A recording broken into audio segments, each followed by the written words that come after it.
Hey everyone, so quick update on our saddlebag, side saddlebag of our Legend.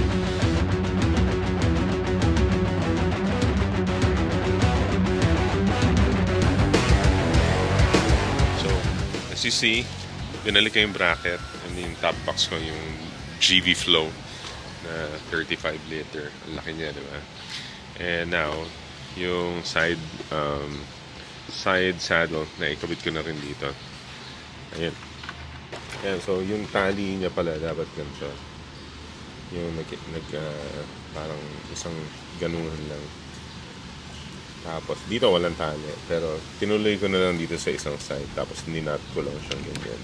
I think okay naman siya kasi yung upuan, pagka sinara mo, i-hold niya yung ano dito. Yung dalawang to. So medyo okay siya. Stable siya. So yan ang ginawa ko. Ngayon, itong ano, dahil walang lock, medyo siguro pang nag-commute ka to work or nagmotor ka to work or meron kang pupuntahan na public parking, hindi masyadong recommended na iiwan mo siyang ganito. Or pwede mo iwanan pero wala kang gamit sa loob. Kasi kahit naman may lock to, ito tinan mo. So kahit may lock to, ang daling ayun na makuha talaga. Ang daling sungkitin. So this is not for public spaces, public parking, hindi. Ano lang to, if babiyahe ka ng malayo and you need extra storage na pangkapote or lunch, pagkain pang biyahe, water, pwede siya. Pero yung iiwan mo siya, wala eh. Kahit naman may lock yan na madaling sungkit yan eh. So this is purely for extra storage lang na hindi iiwanan sa parking. Okay, so pag sinara natin to, although when you close it, ayan, ayan, secure naman siya. So para kang meron lang extra, ano ba tawag yun? Wala, extra bag lang sa gilid na hindi pwedeng iwanan sa parking. So ganyan ang purpose niyan. Okay naman siya, hindi naman siya nakakasawirable sa kung may back ride ka. Okay lang kung may pasahero ka. Sa akin naman, pagka inupuan ko, yan, okay rin siya. Abot naman, madaling abutin pag nakaupo ka. Ayan, kahit isang kamay.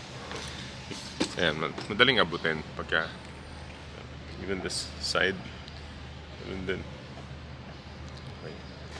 Trinay ko na rin dun sa isang video habang wala siyang bracket. Pero kanina trinay ko na with the bracket. Okay rin siya. Ayan, makikita nyo sa video. So yan, hopefully makatulong tong video sa inyo if you're deciding to get this ayan, side saddlebag. Meron palang mga nagtatanong kung malangit-ngit yung upuan. Nung una, malangit-ngit talaga siya. May video ako nung yung last year na in-upload ko. Inupuan mo, malangit-ngit. Ngayon nang wala, di ba? Bakit? Kasi nilagyan ko na yung parang rubber na parang paa na ginagamit sa mga sofa or sa mga desk or sa yung mga briefcase na yung paa ng bags. Hindi ko maalala kung saan ko nabili yun isang hardware. Meron akong YouTube shorts na pinost. Doon nakalagay paano ko kinabit. Gumamit lang akong zip tie, yung tie lock. At yun, in between yung tinanggal ko to, tapos dun sa frame, dun ko siya nilagay. So wala na siyang langit-ngit. Ayun, pag inupuan mo, wala. Pero I'm sure pag nakakuha kayo, unang upo nyo may langit-ngit. Kasi nga, yung underbox niya, sa fairings lang nakapatong. Eh ito, dahil may goma na sa ilalim, yung weight niya, may support na rin sa mismong frame. So hindi na yung fairings lang ang sumusuporta sa weight. Ayan wala na eh. Kahit upuan ko pa yan. Ayan kahit hap. wala nang langit-ngit yan. Yun ang solusyon ko dyan. Goma lang yon na parang paa. paa ng briefcase. Yun lang.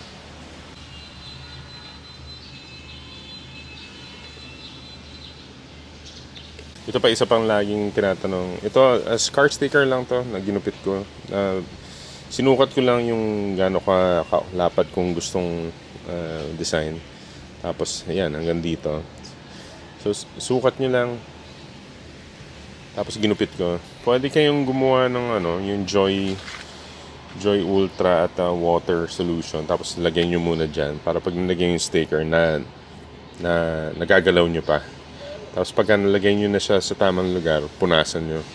Hintayin nyo matuyo, punasan nyo. Magagalaw nyo pa rin siya ng konti, ma-adjust nyo pa ng konti. Pero, ayan, pagka ganun yung style, may Joy Ultra pati tubig muna. Siyempre, kailangan linisan nyo muna. Tapos, pagka in-apply nyo na, dudulas pa yan hindi siya didikit agad. So, ma-adjust nyo kung saan nyo dapat i-adjust. And then, punasan nyo. Punas lang ang punas. And then, eventually, didikit na siya. Yun ang paraan dun. Alright, I think that's it for this update. Hope nakakatulong tong mga videos ko sa inyo if you're planning to buy a scooter just like this. Or kung meron na kayo, bago kayong owners and want to know more about yung specs or how to ang motor. Kasi ito 1 year na sa akin, more than 1 year so far. Kaya lagi kong sinishare yung mga experience ko for our community. Sana nakakatulong. So yeah, thank you again for watching. I'll see you in the next vlog.